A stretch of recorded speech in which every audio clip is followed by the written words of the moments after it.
All right, let's just jump right in. The title of this explainer might sound, well, a little weird. You need to be bored. In this world we live in, this hyper-connected, always-on world, boredom is the enemy, right? It's something we are constantly running from. But what if I told you that all that running is actually making you less happy? This is the big idea we're digging into, and it comes straight from Harvard social scientist Arthur Brooks. It's a pretty provocative claim, isn't it? That you will have less meaning and you will be more depressed if you are never bored. So, what's the deal here? What's the evidence for this? And why are we so terrified of just a little empty time? So, first up, our fear of boredom. And yeah, it turns out our aversion to being bored isn't just, a minor preference. It goes way deeper than that. We seem to be willing to do almost anything to avoid just sitting quietly with our own thoughts. But how far will we really go to avoid it? Well, there was this fascinating and frankly kind of wild experiment run by Dan Gilbert, a psychologist at Harvard, that tried to answer that exact question. And let me tell you, the results are genuinely shocking. The experiment setup was so simple. They put people in a room for just 15 minutes and gave them two choices. Choice 1, sit there, quietly, with nothing but your own thoughts. Or, choice 2, push a button that gives you a painful electric shock. Now, just pause and think about that choice for a second. A painful shock, or 15 minutes of just thinking. And this is where it gets unbelievable. A big majority chose the shock. Let that sink in for a moment. People would rather physically hurt themselves than spend a few minutes alone in their own head. So the key takeaway here is we don't just dislike boredom, we are terrified of it.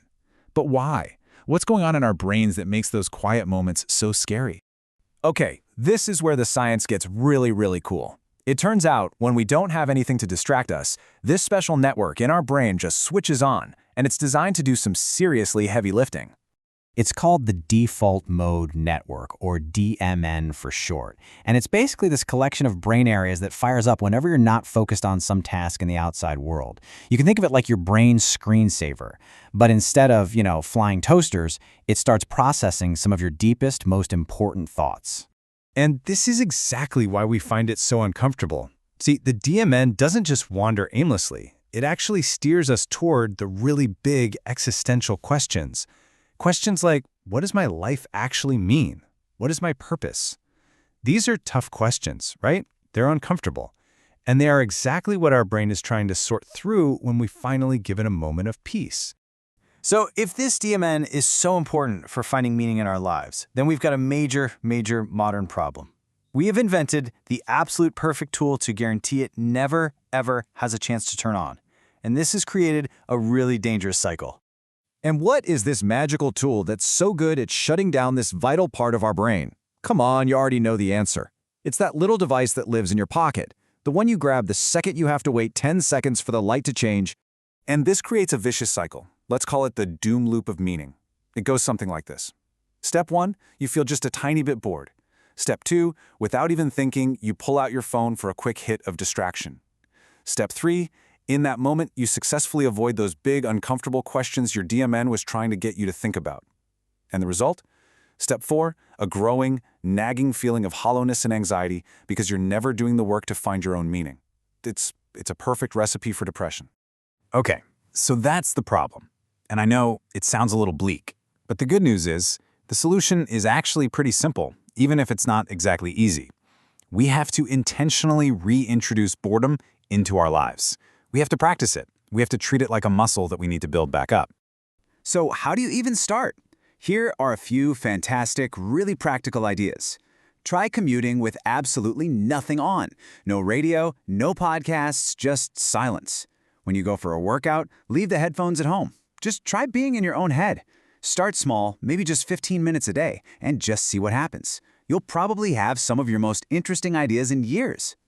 And if you want to get a bit more serious about it, you can try adopting some personal rules, some device protocols like Arthur Brooks does.